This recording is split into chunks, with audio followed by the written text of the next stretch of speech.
Ok, no sé qué fue lo que hice, pero en fin. Ok, vamos con compuestos entonces, compuestos químicos. Entonces son sustancias constituidas por dos o más elementos cuya relación es definida. No pueden ser separadas por métodos físicos. Los compuestos sí se pueden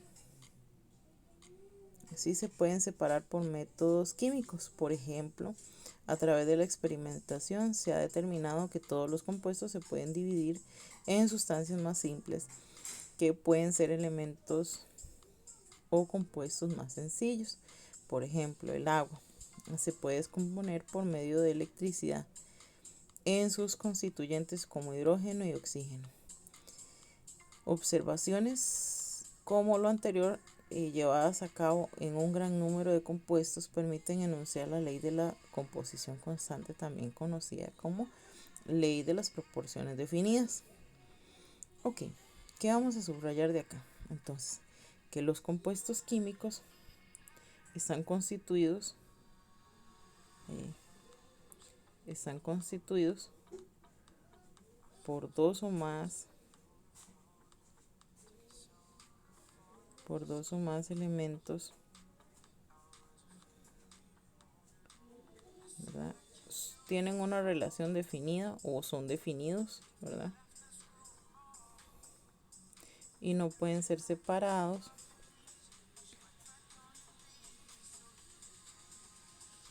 no pueden ser separados por métodos físicos.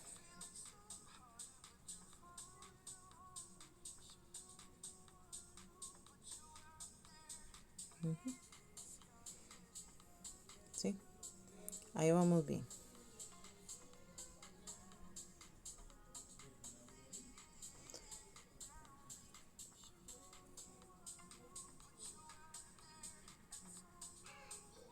Ok, luego en la lectura lo que tenemos son como ejemplos, ¿verdad? De compuestos.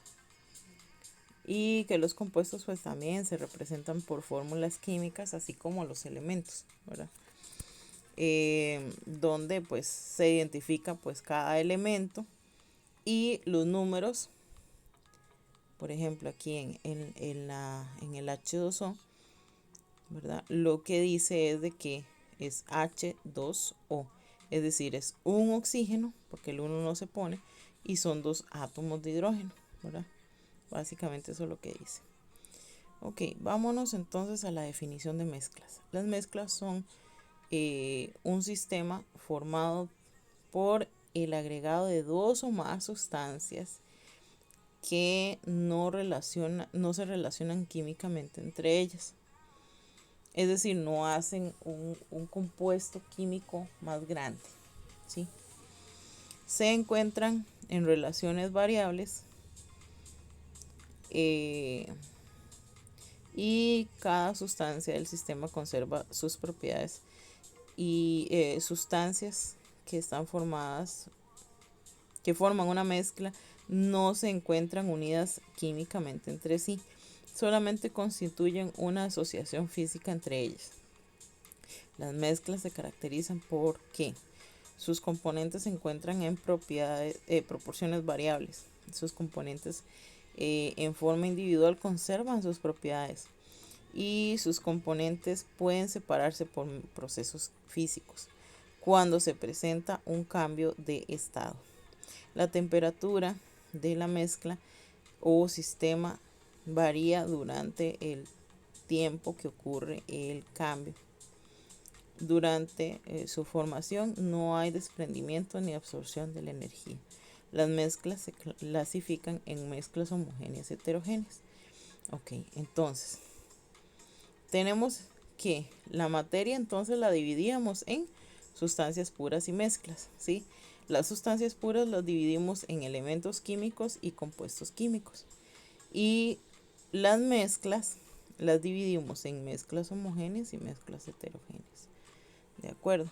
Entonces, siguiendo como estábamos, entonces aquí tenemos el título de mezclas y que lo dividimos en mezclas homogéneas y mezclas heterogéneas.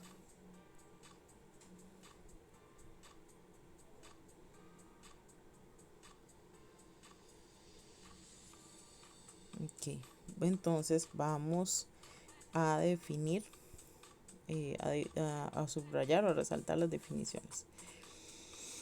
Ok, entonces dice que las mezclas está formado por el agregado de dos o más sustancias. Entonces, formado por el agregado de dos o más sustancias. No reaccionan químicamente entre ellas.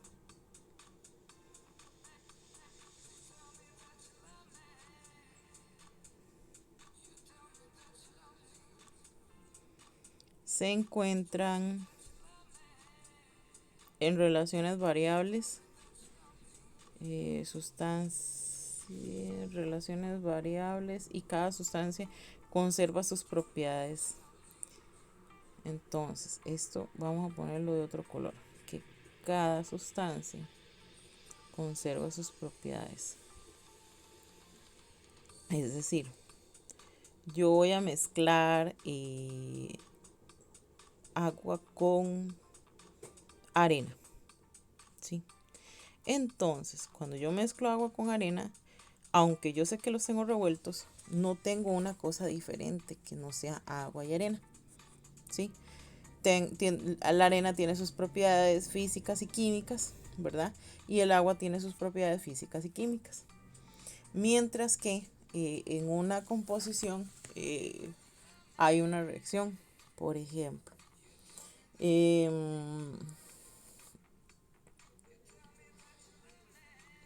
ejemplo, una aleación.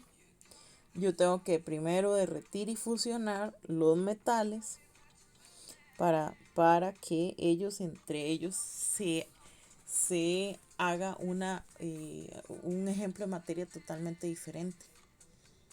Ya no sería hierro y qué sé yo, aluminio, sino que ahora es una aleación de hierro y aluminio. Por eso se llama aleación, porque ya es una sustancia, un compuesto diferente, un compuesto químico diferente, ¿sí? Ok, dice que se caracterizan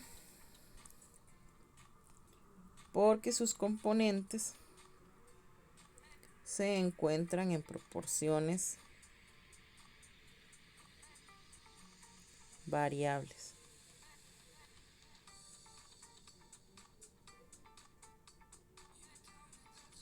Eso no.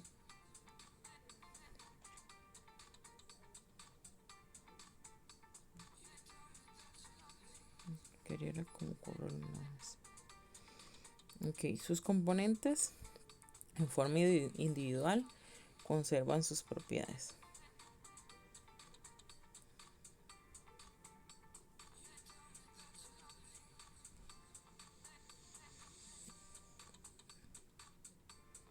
A veces sí me hace caso y otras veces no tanto.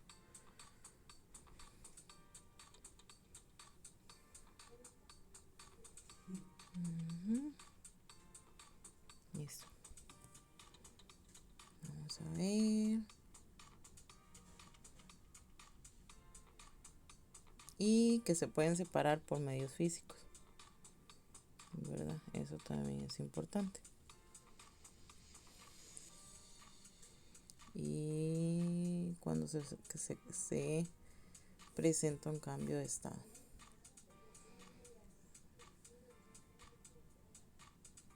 Ok, tenemos entonces mezclas homogéneas, tienen composición variable y sus propiedades son constantes. ¿Sí?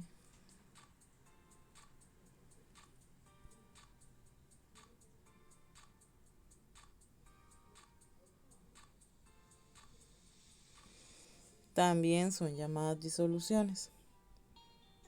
Eso lo vamos a pintar de otro color.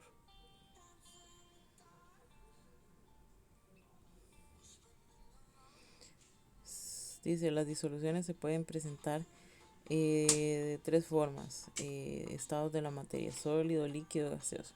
Para formar una disolución se necesita un disolvente y una sustancia que se presenta en mayor cantidad.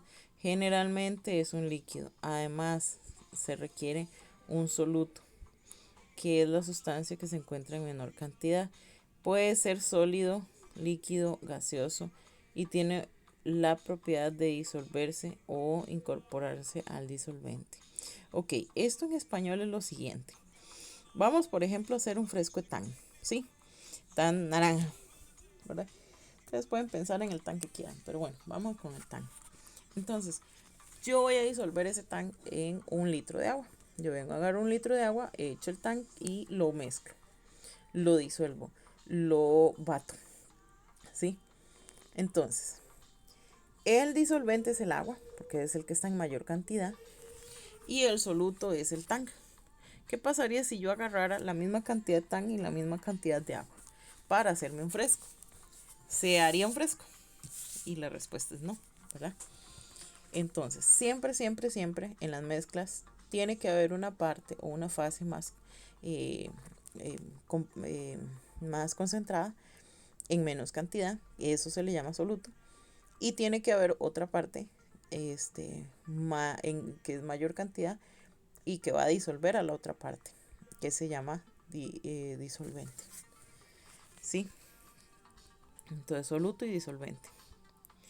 Ok.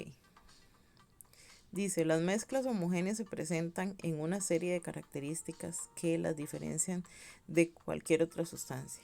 Estas se describen a continuación.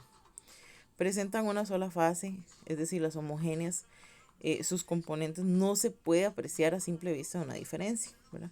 Entonces vamos a ver.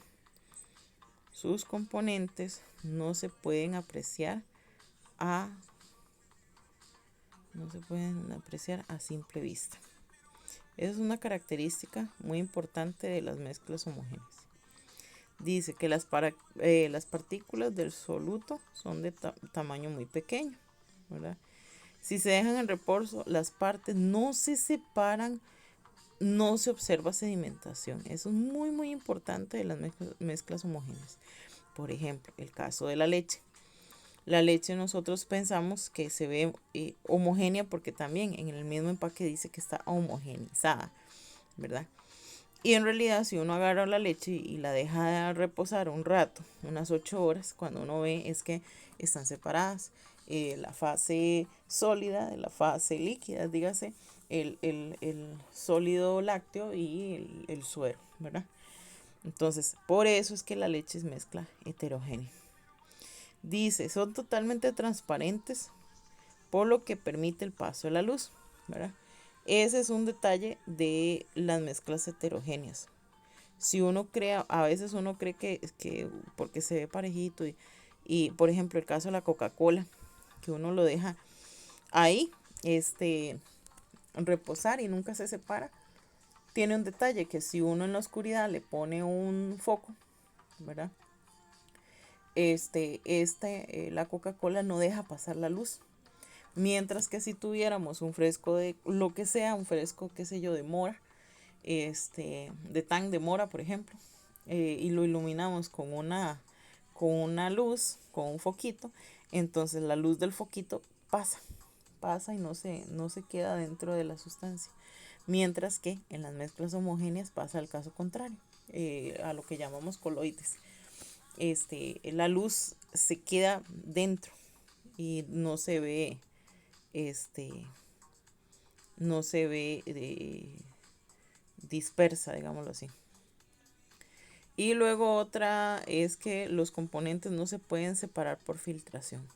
Por ejemplo, tenemos un fresco chan. El fresco chan es heterogéneo, ¿sí? ¿Por qué? Porque si uno lo pasa por el colador, uno lo puede separar. Mientras que el fresco tan, usted lo pasa por el colador y no lo puede dividir. ¿Ves? Entonces, de las mezclas homogéneas, básicamente eso es lo que vamos a subrayar.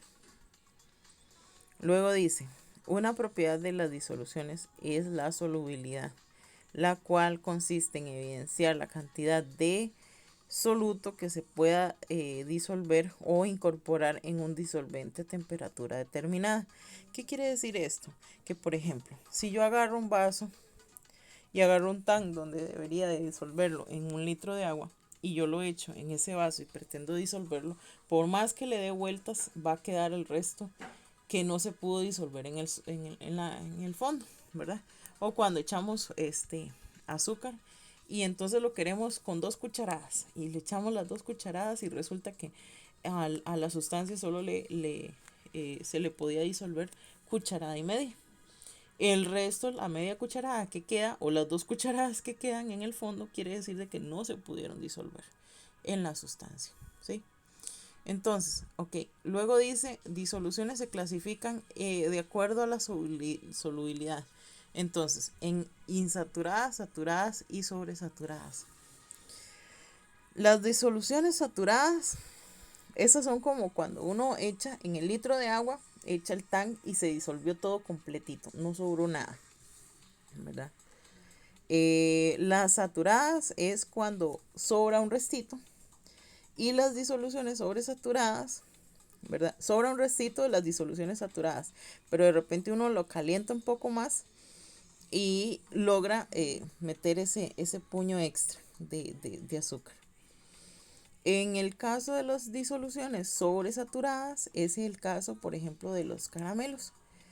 El caramelo hay que calentarlo, ¿verdad? O los confites hay que calentarlos para poderlos mezclar. Y así, calentándolos les entra un poco más de azúcar. Por ejemplo, nos vamos a hacer un café, ¿sí? Y queremos ese café de apenas de azúcar, ¿verdad? Apenas lo que le quepa de azúcar. Entonces lo agarramos a temperatura ambiente, le echamos el azúcar y lo disolvemos. Normalmente echamos, digamos, 2 cucharadas, pero resulta que era cucharada y media para poder endulzarlo, ¿sí? Mientras que si lo calentamos, sí le caben las 2 cucharadas. Y si lo llevamos a un fuego todavía más, le pueden caber hasta 3 cucharadas. ¿Ves? Entonces, a esos que se refiere, ¿de acuerdo? En saturadas, saturadas y sobresaturadas. Ok, dice, mire, ya llevo 19, 16 minutos, 17 minutos. Bueno, voy a dejarlo aquí y voy a grabar otro videito para explicar lo que sigue, ¿de acuerdo?